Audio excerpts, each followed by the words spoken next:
Olá, meus queridos irmãos, a paz do Senhor Jesus.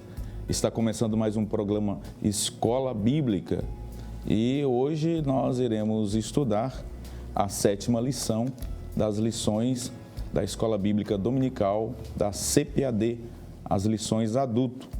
Hoje nós teremos como tema a sutileza da relativização da Bíblia. Nós queremos agradecer já você que está conosco, você que está aí no seu trabalho, ou mesmo em casa, ou em qualquer outro lugar, até mesmo pelas redes sociais nos acompanhando. Deus te abençoe, Deus abençoe a sua casa, a sua vida, a sua família e toda a obra da sua mão. Está conosco aqui o querido pastor Elias, que irá nos ajudar aqui nos comentários desta lição de hoje. Para nós, pastor Elias, é uma honra muito grande estar aqui com o senhor mais uma vez. A satisfação é minha, pastor Epaminondas, e a todos os telespectadores que estão conosco nesta oportunidade. Muito bem, nós iremos agora para o texto áureo e a leitura da verdade prática da nossa lição, que está na segunda carta que Paulo escreveu a Timóteo, no capítulo 3, o versículo de número 16. Assim diz o texto áureo: toda a escritura divinamente inspirada é proveitosa para ensinar, para redaguir, para corrigir, para instruir em justiça. Segunda carta que Paulo escreveu a Timóteo, capítulo 3, e o versículo de número 16. A verdade prática diz assim: a Bíblia é a inspirada, a inerrante e a infalível palavra de Deus. Por isso, não podemos relativizá-la. Pastor Elias, eu gostaria que o senhor fizesse a leitura bíblica em classe com todos os nossos telespectadores. Muito bem. A leitura bíblica em classe encontra-se na segunda carta a Timóteo, capítulo de número 3, versículo de número 14 ao 17. Acompanhe aí na sua tela também, caso você queira ou deseje. Tu, porém, permanece naquilo que aprendeste e de que foste inteirado, sabendo de quem o tens aprendido, e que, desde a tua meninice, sabes as sagradas letras que podem fazer-te sábio para a salvação, pela fé que há em Cristo Jesus. Toda a escritura divinamente inspirada é proveitosa para ensinar, para redaguir, para corrigir, para instruir em justiça, para que o homem de Deus seja perfeito e perfeitamente instruído para toda boa obra. Muito bem. Portanto, nós estaremos estudando na lição de hoje este tema, a sutileza da relativização da Bíblia, e teremos ao longo deste programa o eixo temático dividido em 4 tópicos. O primeiro tópico, a Bíblia e o espírito desta era. O segundo tópico, a Bíblia e o politicamente correto. O terceiro tópico, a Bíblia e o outro evangelho. E o quarto tópico, a Bíblia sempre atual, palavra de Deus. Bom, no primeiro tópico, a Bíblia e o espírito desta era, nós iremos estudar no primeiro subtópico a desconstrução, no segundo subtópico o relativismo.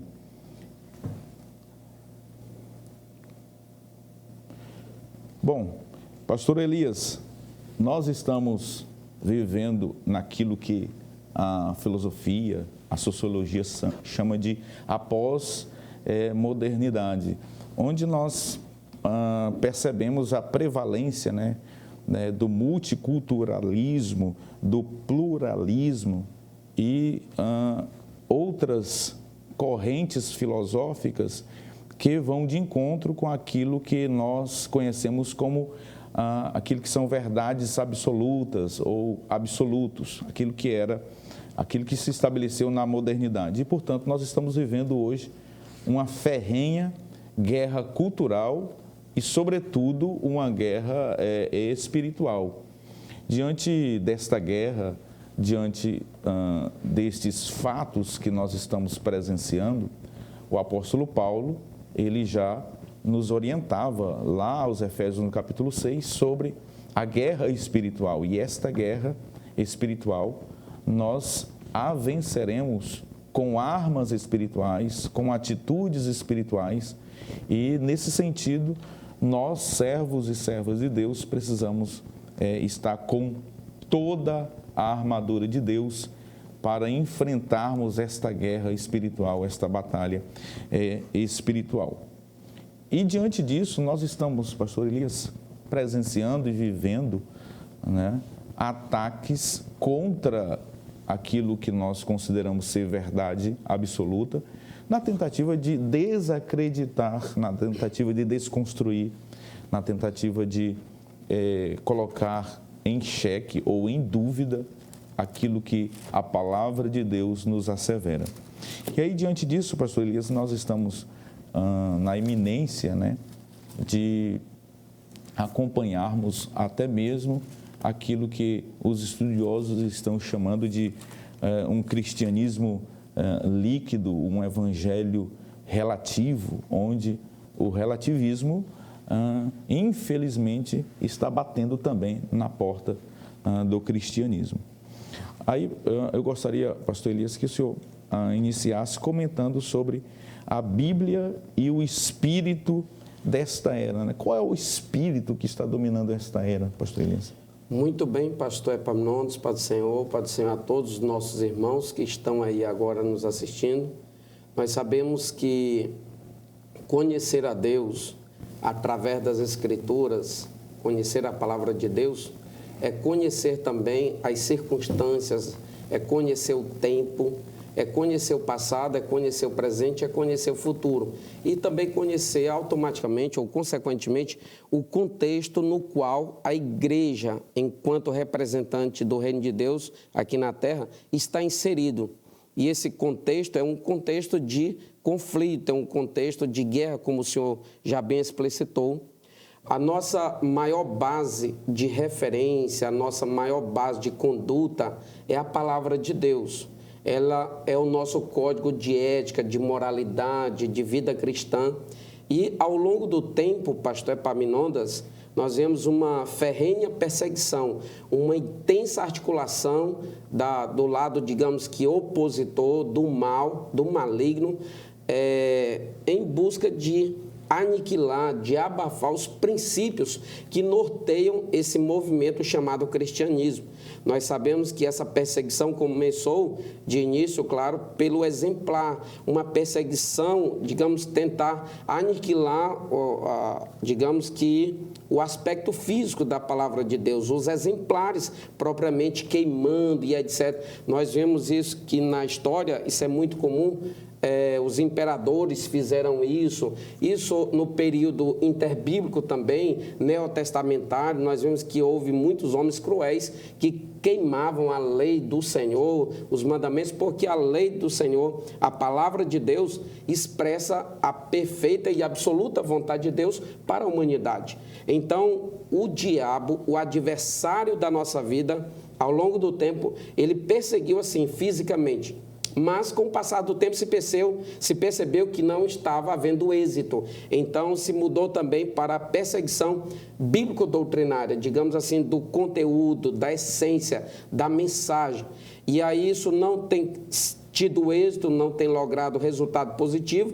E agora a gente percebe que a ideia agora é confundir aqueles que acreditam na palavra de Deus enquanto revelação divina, é tentar desconstruir aquilo que o próprio Deus estabeleceu como princípio através do qual nós devemos andar. Nós sabemos que a declaração de fé que nós temos é um livro muito importante. O senhor está com um exemplar aí na mão, eu estou aqui com outro.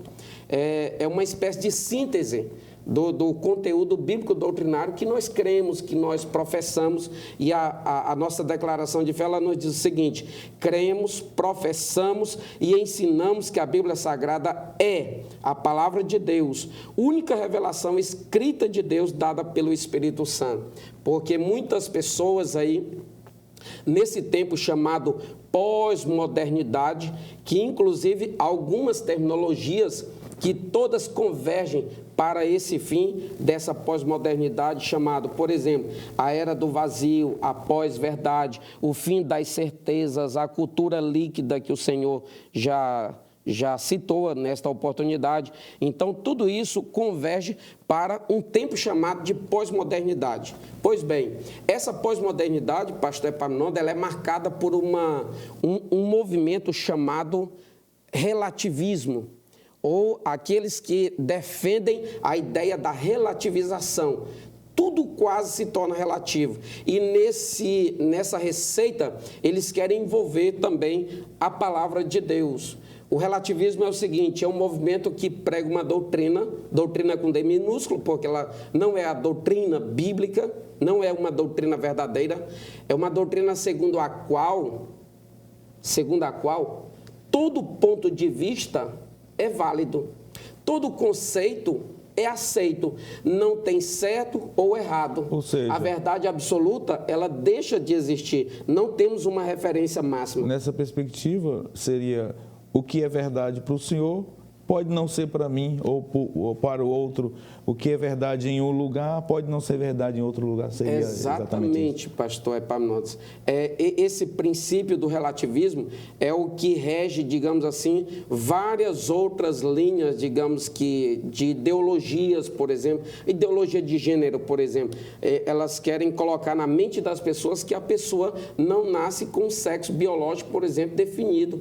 Nasce com sexo biológico definido, porém ela não é homem nem mulher. Quando crescer e tomar conta ou ter ideia de si, é que vai tornar-se ou definir. Então, isso é um conjunto de armadilhas, digamos assim, é uma sutileza, digamos, porque chega gradativamente, paulatinamente, sutilmente, e nós, na condição de igreja, devemos estar mais do que apercebidos em relação a essas artimanhas satânicas. Muito bem, o pastor Elias já definiu, inclusive, o segundo subtópico, e é sobre o relativismo. Observe, você, aluno de escola dominical, você, professor de escola dominical, que estará diante da sua classe aí, e você vai se deparar com essa construção filosófica, essa narrativa que foi aqui muito bem colocada pelo pastor Elias. Você precisa ter em mente que a nossa cosmovisão, ou seja, a nossa visão de mundo, é uma visão de mundo cristã. A nossa cosmovisão, ela é cristã, protestante, evangélica e, no nosso caso especificamente, pentecostal. Você precisa, portanto, ter em mente qual é a nossa cosmovisão. E a nossa cosmovisão, ela está estabelecida na palavra de Deus. É o que a Bíblia diz, é o que o próprio Senhor Jesus assevera sobre o comportamento, sobre a sociedade, sobre a vida, sobre a ética, sobre a moral. E observe que esses assuntos que nós estamos discutindo aqui vai muito de encontro com o que a palavra de Deus estabeleceu sobre família, sobre moral, sobre ética, sobre a sociedade, sobre comportamento, sobre religião, sobre o próprio Estado. E isso é o que nós chamamos de padrão moral, estabelecido na própria palavra de Deus. Isso é aquilo que é sólido. E essa ideia de sociedade líquida ou cultura líquida é aquilo que é volátil, é aquilo que é transitório, é aquilo que não tem solidez. E vejam a sutileza do inimigo das nossas almas, pastor Elias. Ir de encontro exatamente à base sólida, que é o que? A palavra de Deus. E nós estamos aqui exatamente reafirmando, estabelecendo aquilo que o próprio Senhor fala sobre a sua palavra e o que a Bíblia diz sobre a palavra de Deus. Tá bom? Nós iremos para o nosso primeiro intervalo e quando nós voltarmos do intervalo, nós já estaremos estudando sobre o segundo tópico. O que a Bíblia fala sobre o politicamente correto, né? A patrulha do politicamente correto que está aí em todos os segmentos. Está na sociedade, na escola, na faculdade, nas famílias e agora, infelizmente, pastor Elias, até dentro da igreja já existe a patrulha do politicamente correto. O que é isso? Nós vamos estudar no próximo bloco. Fique conosco, não saia daí.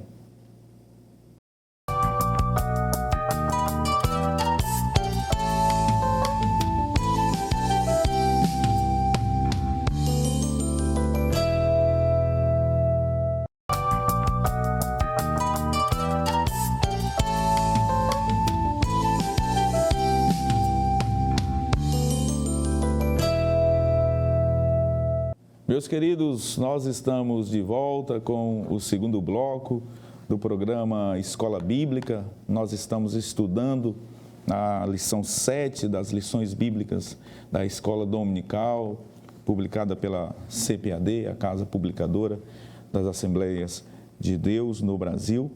E agora nós iremos falar sobre o segundo tópico, que já está aí na sua tela. O segundo tópico trata sobre a Bíblia e o politicamente correto. Nesse tópico, eu aqui na companhia honrosa do pastor Elias, nós iremos tratar sobre essa narrativa, né? A criação de uma narrativa. E no segundo tópico, nós iremos caminhar pela criminalização da opinião, que é algo extremamente perigoso e nocivo, onde nós estamos vivendo na atual sociedade, algo muito próximo disso. Muito bem. Toda a lição, ela permeia pelo eixo temático, né, a sutileza do relativismo. Então, o relativismo está aqui permeando todos os tópicos. O politicamente correto também, pastor Elias, na minha visão, é um desdobramento, né, dessa corrente, dessa doutrina muito bem colocada pelo senhor com D minúsculo, do relativismo, onde tudo é relativo. E o apóstolo Paulo, aos Romanos, no capítulo 12, versículo de número 2, ele diz: e não vos conformeis com este mundo, mas transformai-vos pela renovação do vosso entendimento, para que experimenteis qual seja a boa, agradável e perfeita vontade de Deus. Percebam que a orientação do apóstolo Paulo aqui é para que não haja essa aculturação, que nós não podemos nos aculturar, não podemos tomar a forma do sistema mundano que aí está. E a ideia, pastor Elias, de sociedade líquida, ela permeia também exatamente por aquilo que nós estamos, o senhor já colocou muito bem. Vejam, o líquido, ele assume a forma do recipiente. Vejam, se uma garrafa de 2 litros, uma garrafa PET de água, ela é colocada ali, a água assume a forma daquela garrafa. Se for tirada e colocada em outro recipiente, ela assume aquela forma. Então, essa é a ideia. E o politicamente correto perpassa por essa ideia de que não existe absolutos, de que não existe uma verdade absoluta, que o que é verdade para mim não é verdade para o outro, que o que é verdade ou o que foi verdade no período bíblico não é uma verdade que me serve hoje. Diante disso, pastor Elias, nós estamos vivendo, né, essa nova moralidade, né, e uma patrulha em que se está fiscalizando tudo aquilo que está acontecendo nessa sociedade, a patrulha do politicamente correto. E o que é esse politicamente correto? Bom, o politicamente correto estabelece o que nós podemos dizer, o que nós podemos falar. O politicamente correto fiscaliza a nossa pregação, a nossa mensagem. Aquilo que o outro considera ofensivo, aquilo que o outro considera como não verdade, isso para ele é uma intolerância e, portanto, é politicamente, né, incorreto, por assim dizer. Mas aquilo que nós consideramos que é politicamente correto, à luz das Escrituras Sagradas, biblicamente falando, é incorreto. Porque nós não devemos pregar aquilo que as pessoas querem ouvir ou aquilo que lhes satisfaz a pregação bíblica, a bem da verdade, ela deve ser aquilo que nós necessitamos. O que dizer do pregador João Batista, hein? O que dizer, pastor Elias, por exemplo, do pregador, o profeta Isaías? E aí, pastor Elias, eu gostaria que o senhor comentasse sobre essa narrativa que se está criando e se estabeleceu na sociedade, inclusive no nosso meio, né? Muito bem, pastor Epaminondas, é verdade. Nós vemos, então, que a vontade opositora ou oposta desse reino que nós chamamos de cristianismo, reino de Deus, na verdade é torná-la o líquido, o conteúdo, em vez de ser o recipiente, né? E nós sabemos que, em vez de ser transformado, nós devemos ser transformadores pelo poder da palavra de Deus. Essa terminologia, pastor Epaminondas, politicamente correta, há até um conceito aqui que trata-se de um conjunto de regras, de palavras, de atitudes que tem o objetivo de evitar ofensas, demonstração de preconceito, de desrespeito e etc. A questão é que isso, na verdade, é aquilo que nós chamamos, dentro da ética cristã, que o senhor já evidenciou, de nova moralidade, e é pegar alguma coisa que, na verdade, é anormal e nós queremos, eles querem torná-la comum entre nós. Algum comportamento diferente, algum comportamento que não é paradigma, que não é exemplo, que não é modelo para nós e torná-lo normal. Então, se você se opor a esse comportamento, a esse modelo, eles dizem que você está ofendendo, ou seja, você não pode ter uma opinião estabelecida, você não pode ter uma forma como você quer seguir de acordo com a palavra de Deus. Então, eles querem inverter as coisas, inverter os valores, inverterem aquilo que nós cremos como referência maior da nossa conduta, que é a palavra de Deus, e isso, de alguma forma, encaixa-se naquilo que o profeta Isaías já citou, em Isaías capítulo de número 5, versículo de número 20, pastor Epaminondas, demais irmãos, ele nos diz assim: ai dos que ao mal chamam bem, e ao bem mal, que fazem da escuridade luz e da luz escuridade, e fazem do amargo doce e do doce amargo. Ai dos que são sábios aos seus próprios olhos e prudentes diante de si mesmo. Então, o que a gente percebe é que esse sistema oposto, que trabalha de uma forma organizada e sutil, eles querem, na verdade, eles querem, na verdade, desestabilizar-nos. Ou eles querem tornar a Bíblia, que é o nosso maior referencial de conduta, desacreditada, digamos assim. Eles querem tirar a nossa base, eles querem desconstruir, voltando àquela primeira ênfase que nós fizemos. Por isso é que o salmista, no Salmo 11, verso de número 3, ele fala algo num tom de preocupação, e é muito importante se evidenciar nesta oportunidade. Destruídos os fundamentos, que poderá fazer o justo? Então, o intento, o propósito do adversário é desestabilizar-nos, é desfazer essa base, esse fundamento, a fim de que nós não tenhamos, digamos que uma referência de forma absoluta. Muito bem, pastor Elias. Desse sentido, nós podemos, então, concluir esse primeiro subtópico afirmando que os fundamentos do cristianismo, do evangelho, eles estão sendo solapados, atacados, né, no sentido de derribar através dessa nova forma de pensar, né, dessa nova moralidade, através do politicamente correto.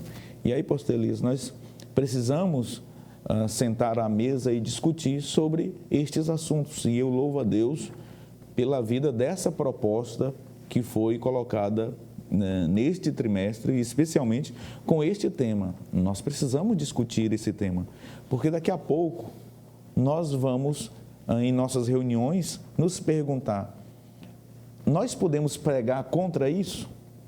Vai chegar a esse ponto. Podemos pregar contra o pecado se de repente a Bíblia que trata sobre, por exemplo, só um exemplo, a homossexualidade, com todo respeito às pessoas desta orientação, nós temos total respeito. Aqui não se trata de homofobia, muito pelo contrário. A Bíblia, a palavra de Deus, que é o nosso fundamento, que é a nossa regra de fé e de prática, ela nos ensina a amar a todos sem exceção. No entanto, isso não significa dizer que nós devemos concordar com todas as opiniões, com todos os comportamentos. Eu posso muito bem amar e discordar. E isso é politicamente incorreto. E o que é politicamente incorreto hoje na sociedade é tido como, aquilo que nós vamos falar daqui a pouco, como contracultura. Assim, pastor Elias, novamente eu trago para a mesa da nossa discussão aqui. Se pregar contra o pecado ofende alguém, eu devo ou não pregar? Muito bem, nós devemos pregar, pastor, porque a nossa referência maior, o nosso gestor é o Senhor. Então, a forma como Ele estabelecer que nós andemos é que nós vamos andar. E aí nós encaminhamos, ou somos encaminhados, pastor, para aquilo que se chama de criminalização da opinião. Eles querem tornar-nos culpado, tornar-nos criminoso, aquele que cometeu alguma coisa, digamos que ilegal, mas que aos olhos de Deus e pelo parâmetro da Bíblia é legal, é moral, porque nós sabemos que nem tudo que é, digamos que legal é moral. E aí a gente acaba sendo taxado como criminoso, como homofóbico, o senhor já falou. Se eu discordar das características, digamos que originais, que Deus estabeleceu para o casamento, por exemplo, heterossexual e não homoafetivo, que Deus estabeleceu que o casamento fosse indissolúvel, ou seja, nós discordamos e devemos discordar do divórcio, que o casamento ele é monogâmico, nós não concordamos com a bigamia, com a poligamia, e é o que cada vez mais está se tornando normal. Normal, entre aspas, normal aos olhos do homem, mas absolutamente anormal aos olhos de Deus. E é isso que é chamado também de nova moralidade. E nós, na condição de igreja, nós devemos tomar uma posição. A nossa posição é essa, de que nós sabemos em quem nós temos crido, nós sabemos que a palavra de Deus é a revelação da vontade de Deus e nós jamais abriremos mão desses preceitos. Portanto, meu caro telespectador, você que conhece a palavra de Deus, que vive na verdade, continue. Porque a verdade, ela não é relativa. A verdade, ela é uma só, absoluta. E Jesus disse isso no Evangelho de João, capítulo 14, versículo de número 6. Eu sou o caminho, eu sou a verdade e eu sou a vida. Portanto, Jesus é a verdade. A palavra dele é a verdade. Pregue a palavra de Deus, pregue o Evangelho, a despeito de você ser aceito, de a sua mensagem ter lugar de fala ou não, pregue a palavra. Tome como exemplo, aqui eu pego um gancho, pastor Elias, na sua fala. Pegue como exemplo o pregador João Batista. Tem um livro do pastor Ciro Sanches, da CPAD, ele escreveu um livro, O Pregador João Batista, ou João Batista, o pregador politicamente incorreto, porque ele prega aquilo que é moral, aquilo que é ético, ele prega o Evangelho e por conta disso ele foi o quê? Criminalizado e perdeu a cabeça. Perdeu a cabeça, pastor Elias. E aí a gente caminha agora para o segundo subtópico, a criminalização da opinião. Por que é necessário, na ótica da nova modalidade de moral, a nova moralidade, né? Por que é necessário para a pós-modernidade, para o relativismo, a criminalização da opinião? É exatamente para que se estabeleça aquilo que que está aí diante de todos, né? A desconstrução dos valores, para que haja um cerceamento, para que haja censura, um calar da voz da verdade, né? O calar da voz do Evangelho, porque a verdade ela é libertadora. Foi o próprio Senhor Jesus quem disse isso. A verdade liberta. E quando você relativiza a verdade e criminaliza a opinião, você impede que outros tenham conhecimento da verdade. E o autor aqui, ele traz esse subtópico dizendo que, na verdade, toda forma de pensar diferente dessa narrativa é criminalizada. O pensar diferente do outro torna-se agora crime. Eu discordar, por exemplo, da prática abortiva torna-se criminalizada esta opinião. Nós temos ainda a criminalização, pastor Elias, o senhor já citou, né, da questão da homofobia, onde se quer criminalizar a opinião por discordar da prática, que nós, para a nossa cosmovisão, ofende a Deus, a sua santidade. Nós temos hoje a criminalização de tantos outros aspectos no que tange a opinião e nós não podemos nos esquecer, agora falando legalmente, que a nossa Constituição Federal, ela nos assegura, no artigo 5º, inciso 6º, da nossa lei maior, a liberdade de crença, a liberdade de pensamento, de consciência, liberdade de culto, preservação ao local de culto. Observe que nós estamos garantidos pela nossa lei maior, pela Constituição, a liberdade de consciência, portanto, de opinião. Né? Opinar ainda não é crime, não sei até quando. E por essa razão e por esta liberdade nós estamos aqui opinando, nós estamos aqui tecendo comentários. É sob a égide desta liberdade de consciência, desta liberdade religiosa que temos.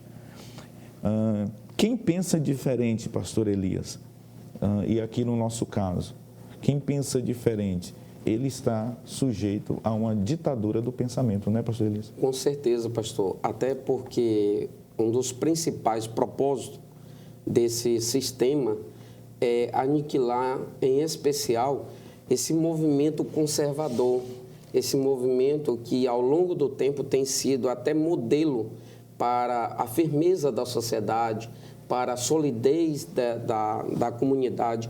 Então, nós sabemos que a sociedade como um todo, por exemplo, hoje, ela só existe e ela só está de pé ainda por causa desse modelo familiar tradicional.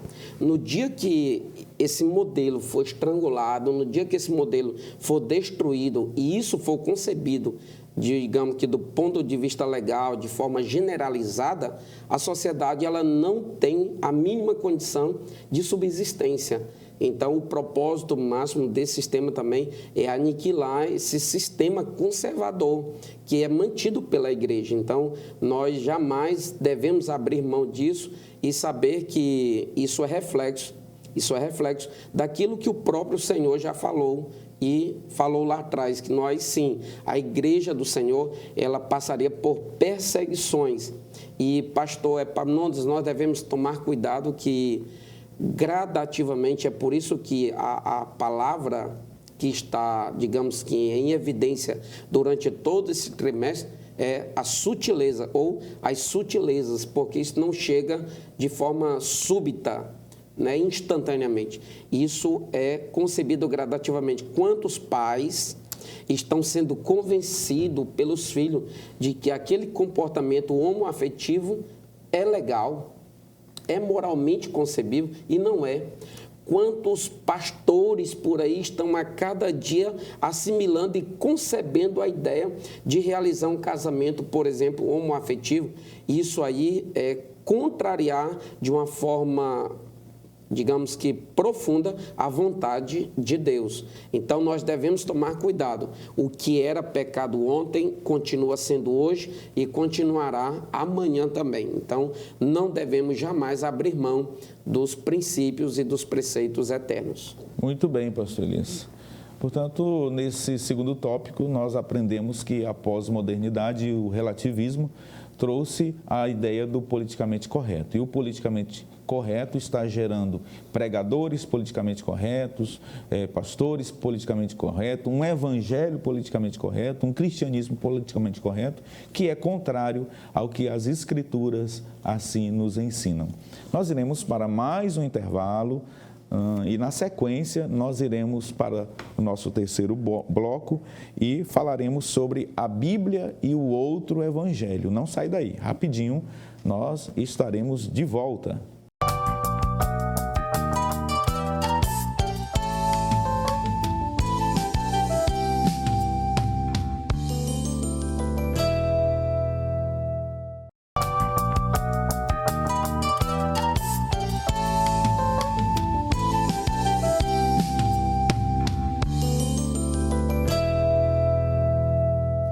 Estamos de volta com o programa Escola Bíblica. Hoje estamos estudando a lição de número 7, aqui com a companhia do querido pastor Elias, tecendo os comentários desta lição preciosa, onde nós estamos aprendendo muito. O programa está aqui sob sempre a cobertura do Espírito de Deus. Nós queremos mandar aí um alô especial a todos os pastores de congregação e aos coordenadores, pastor Elias, nossos irmãos coordenadores de escola dominical, que todos os domingos pela manhã são responsáveis pela administração e o gerenciamento das nossas escolas bíblicas aqui na cidade. Louvar a Deus pela vida dos professores também, os professores que estão todos os domingos diante dos nossos alunos, sendo instrumentos de Deus para transmitir a palavra do Senhor. Deus abençoe todos os professores da lição de adulto, jovens, adolescentes e os nossos professores do departamento infantil, tá bom? Deus abençoe vocês, certamente do Senhor há uma bênção reservada pelo seu labor, pelo seu trabalho. Nós iremos agora ao terceiro e ao quarto tópico da nossa lição, que já está aí também aparecendo no seu visor. O terceiro tópico, nós iremos estudar sobre a Bíblia e o outro evangelho. Dois assuntos temáticos estão aí como subtópico.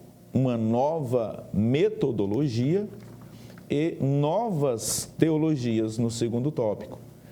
Nós estudaremos o quarto tópico da nossa lição, que tem como tema a Bíblia, sempre atual palavra de Deus.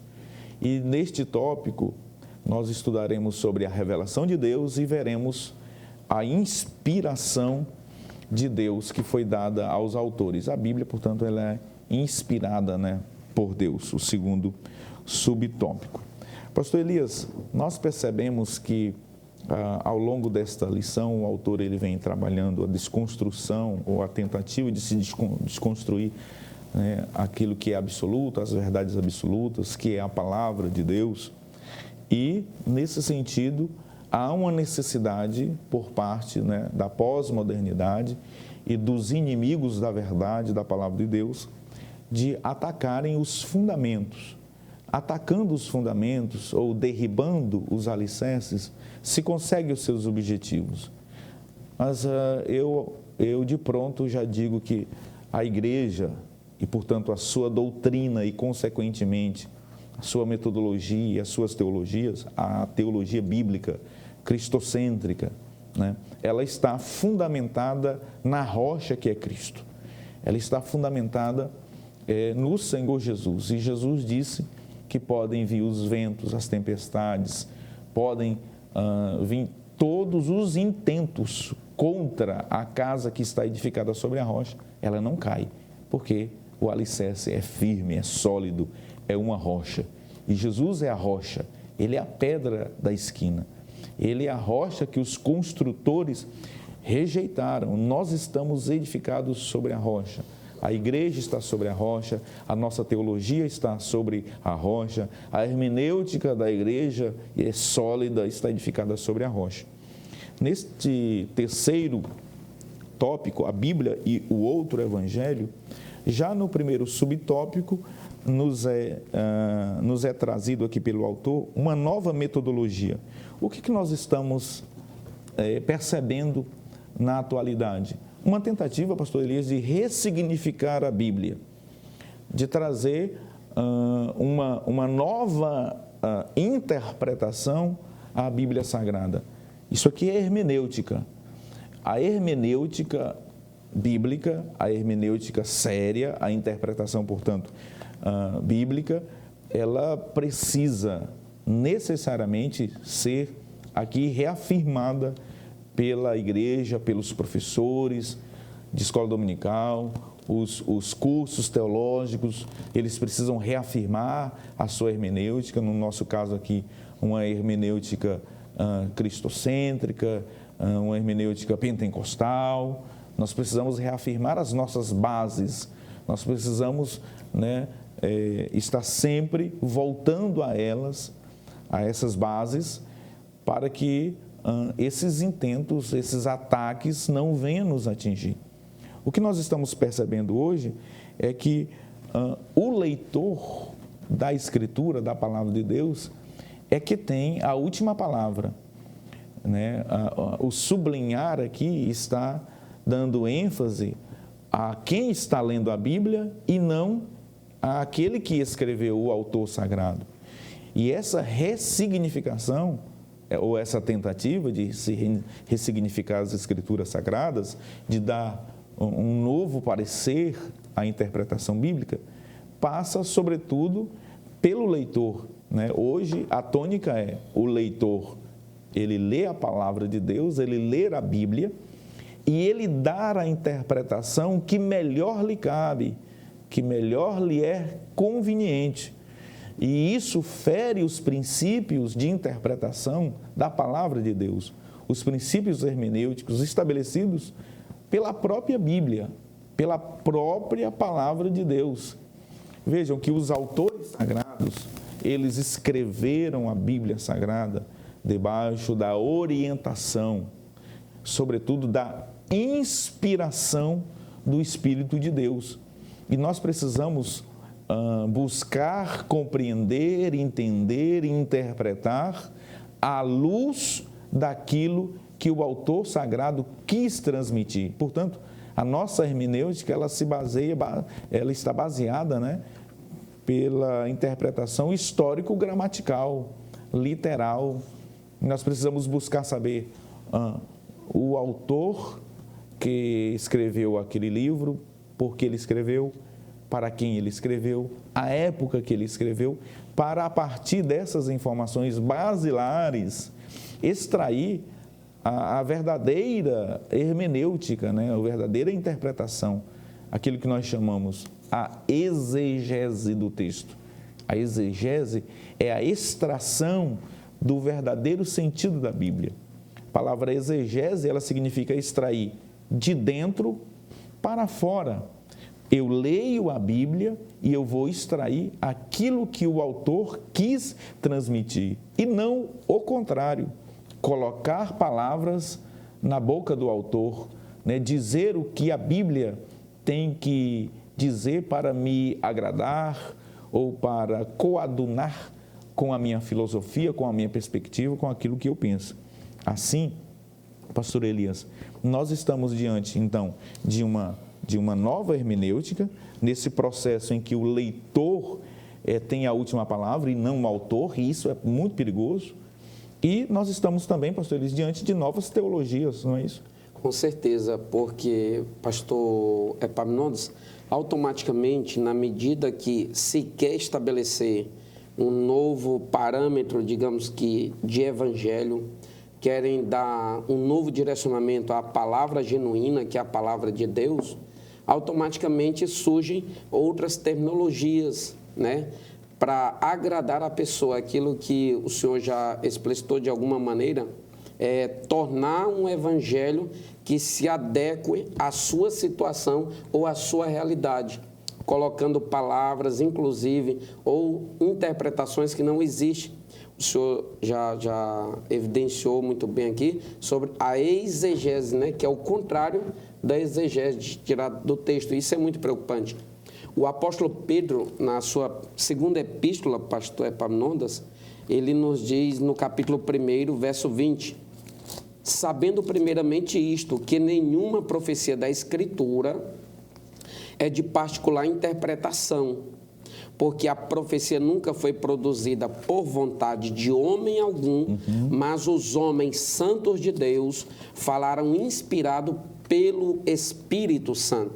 Esse mesmo princípio, ele é aplicado para toda a verdade bíblica, toda a palavra de Deus, toda a Escritura, todo o cano sagrado. Então, nós sabemos e devemos procurar saber quem é falso, não pelos sinais que ele mesmo apresenta.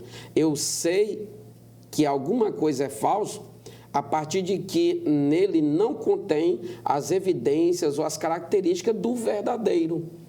Então, minha referência para saber quem é falso e quem é verdadeiro é o verdadeiro. Quando você pega uma nota falsa, você não vai procurar sinais do falso, se existe na nota, por exemplo, ali. Você vai procurar sinais de verdade. Se esses sinais da nota verdadeira não existem, automaticamente isso é falso. Então, nós devemos estar atentos, porque na medida que nós falamos do evangelho verdadeiro, existe o falso. E o que mais parece com o verdadeiro é o falso. O que mais parece com a verdade é a mentira. O evangelho do Senhor, ele é o verdadeiro. Ela é a verdade. E o apóstolo Paulo diz que nada podemos contra a verdade, senão pela verdade, ou a favor da verdade.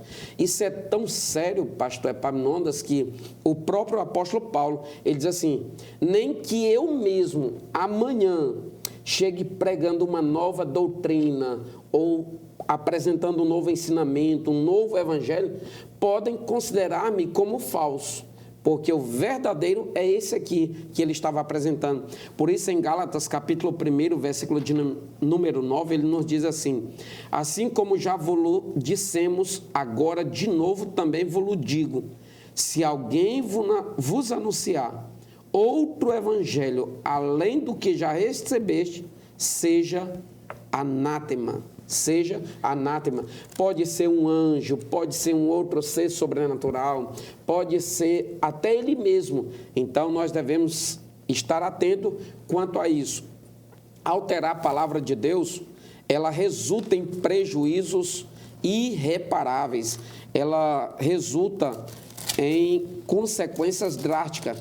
Por isso que Apocalipse capítulo 22, o Senhor muito bem conhece, o texto do verso de número 18 nos diz assim, porque eu testifico a todo aquele que ouvir as palavras da profecia deste livro, que se alguém lhes acrescentar alguma coisa, Deus fará vir sobre ele as pragas que estão escritas neste livro. E isso aqui não é de ontem, desde há muito tempo, há um intento, há um projeto por trás de alterar esse evangelho e torná-lo um evangelho agradável às minhas novas práticas erradas, ao inclusivismo, né? ao ecumenismo. Digamos que o relativismo ele diz isso, junto com o ecumenismo. O que importa é que nós adoremos a Deus. Todos os caminhos levam a Deus. Então, há até quem creia assim, que todas as religiões te conduzem ao Salvador. Não, o Senhor, ele é amor. E basta que nós amemos um ao outro. Não importa se são pessoas do mesmo sexo, não importa se fogem o padrão bíblico, o que importa é que o Senhor nos ama. Então, diante disso, pastor Epaminondas, diante desses evangelhos, um evangelho social, o evangelho ecumênico, o evangelho homoafetivo, o evangelho inclusivo, é que surgiram também igrejas. Sim. Desse caráter. Perfeito.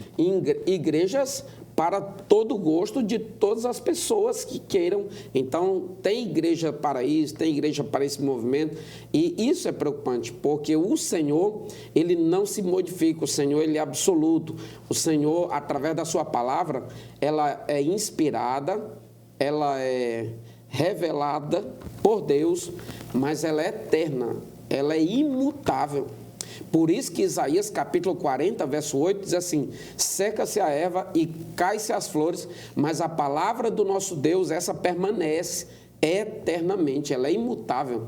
Então nós devemos estar atentos a isso e não se dobrar a essas novas propostas, a esse evangelho que aparentemente é piedoso.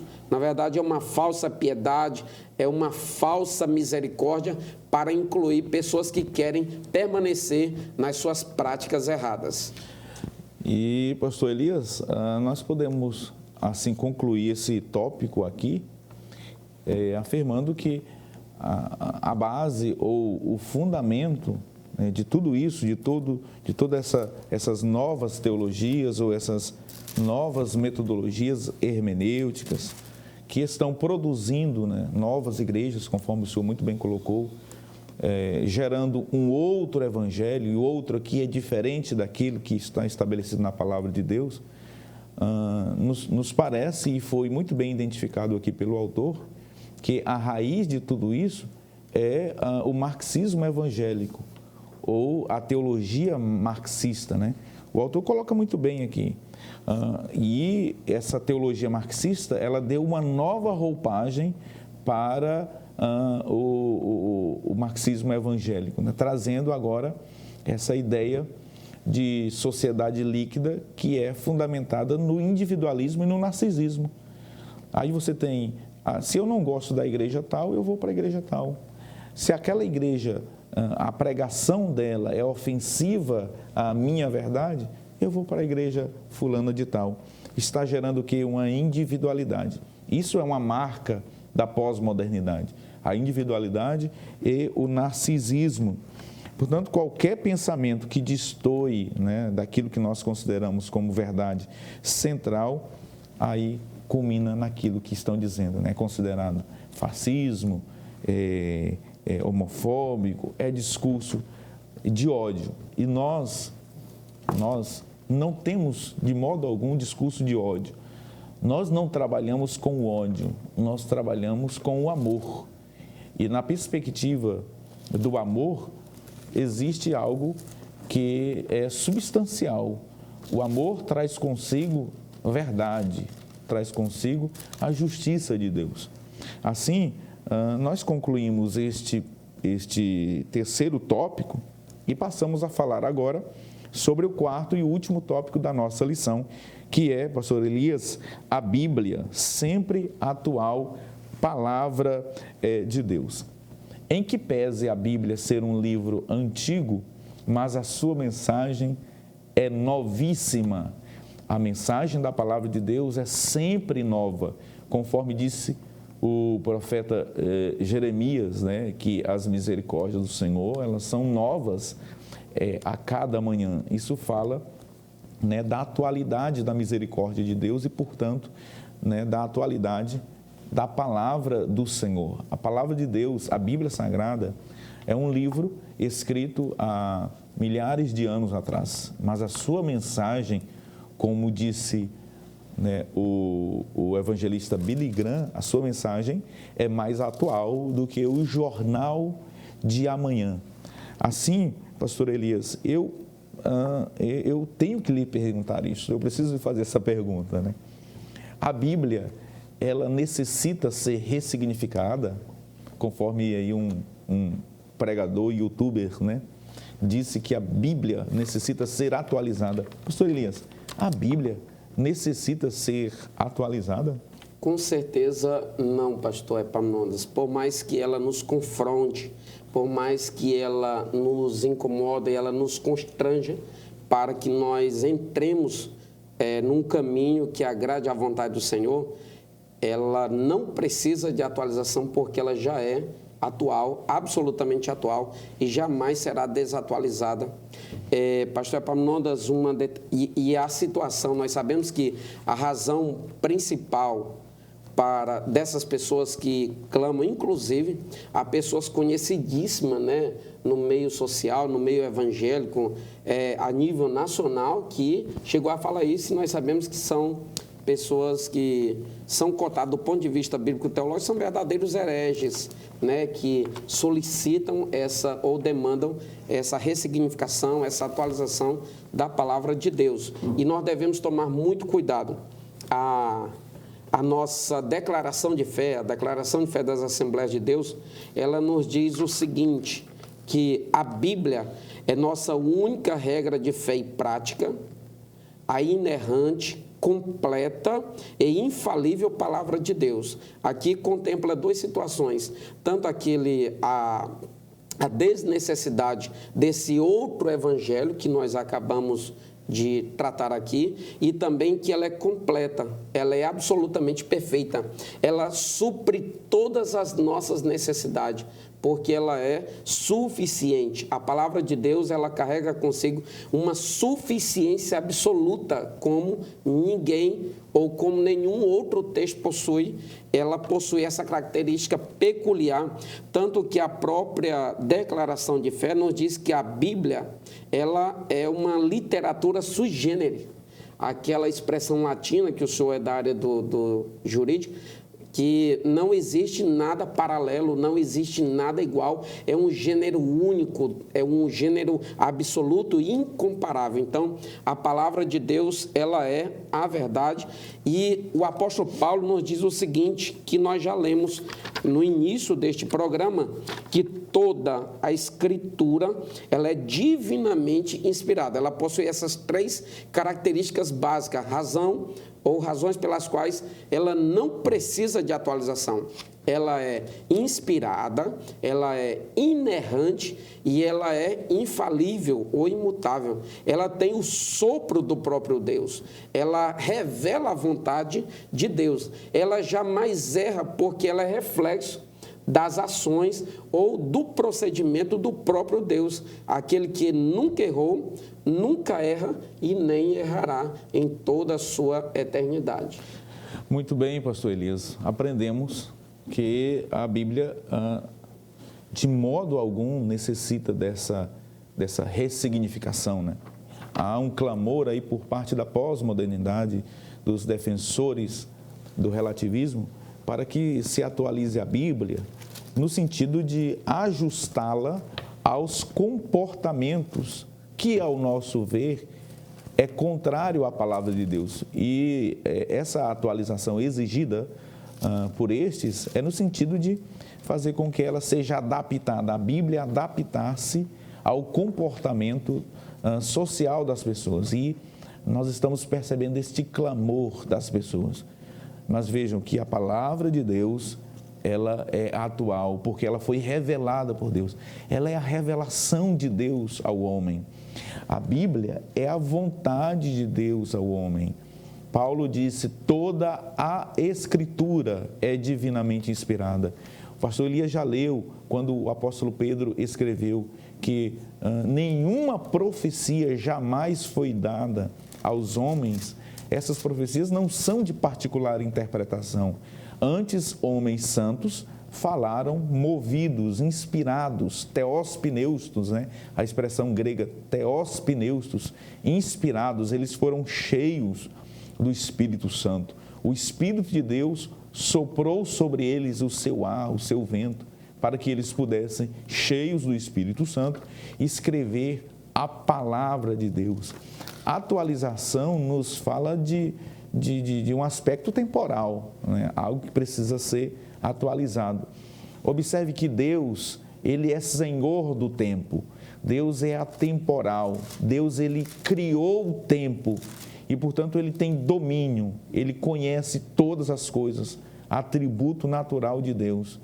Deus, Ele tem o passado e o futuro diante dEle. O que Deus estabeleceu na sua palavra é atualizadíssimo. A verdade que foi estabelecida por Deus para Moisés, serviu para os tempos dos apóstolos, para os tempos pós-apostólicos, e estas verdades mesmas servem e são para a nossa vida nos dias em que nós estamos vivendo. A Bíblia, pastor Elias, portanto, ela é inspirada por Deus, e é o último subtópico, caminhamos aqui para o final. Essa inspiração da Bíblia, ela nos remete a pensar também na nossa declaração de fé das Assembleias de Deus. Se você não tem, você que é assembleiano, você precisa ter este livro, adquirir esse livro. Aqui nós temos as interpretações autorizadas pela nossa igreja, conforme a palavra de Deus. E nós cremos, professamos e ensinamos que a Bíblia, ela é inspirada por Deus. E nós advogamos a teoria, da inspiração verbal ou plenária, que toda a Bíblia é inspirada por Deus. E o que o neoliberalismo, com a pós-modernidade e o relativismo está trazendo? Não, nem toda a Bíblia ela é inspirada por Deus. Algumas partes da Bíblia, aquelas que lhes interessam, não são palavras de Deus. Na verdade, para eles, são palavras do autor e da cultura da época. Observe que há um grande perigo nessa fala. Afirmar que a Bíblia não é a palavra de Deus, ou que ela contém a palavra de Deus, ou mesmo que ela torna-se a palavra de Deus. Isso é perigosíssimo, não é, pastor Elias? Quando eu digo assim, que a Bíblia torna-se a palavra de Deus, a ênfase está no autor, a ênfase está no leitor e não no autor. Quando eu digo que ela torna-se a palavra de Deus, eu estou com isso, querendo que ela se coadune com o meu comportamento, com o meu ideal e com a minha filosofia. Com certeza, pastor. E nós, na condição de, muitas das vezes, ensinadores, de líderes, de pastores, jamais devemos abrir mão, jamais devemos tornar maleável, jamais devemos flexibilizar a interpretação a fim de que venhamos agradar a nossa membresia, o nosso povo. Quantos líderes, pastor Epaminondas, não estão flexibilizando aí, digamos que a doutrina, para que não perca número, não perca pessoas, isso ou aquilo? Claro que há situações de pessoas evidenciando aí doutrina, coisa que nunca de fato foi doutrina, mas eu estou falando do ponto de vista bíblico doutrinário, como nós devemos interpretar do ponto de vista hermenêutico. Um exemplo disso, de que nós não devemos flexibilizar, é Jesus no Evangelho de João. Nós lemos e conhecemos aquela situação, Jesus ensinando, Jesus pregando ali e dando exortações, e aí o povo se levantou e disse: duro é ouvir estas palavras, quem pode suportar um negócio desse? E começou a sair, o povo começou a se evadir. Se assim fosse, Jesus teria flexibilizado, e aí ele disse: e vocês vão junto? Falou com o discípulo, vocês vão junto com ele? Não, Senhor, para onde nós iremos? Só Tu tens o caminho, só Tu és a verdade. Então, nós devemos estar atentos a isso. E ainda, pastor Epaminondas, na segunda epístola a Timóteo, capítulo 4, o apóstolo Paulo advertiu o seu filho na fé, dizendo assim: porque virá tempo em que não sofrerão a sã doutrina, não darão ouvido, mas tendo comichão nos ouvidos, amontoarão para si doutores conforme as suas próprias concupiscências, seus desejos. Não, eu vou ouvir aquilo que me agrada, eu não vou ficar aqui não, porque esse pastor só me confronta.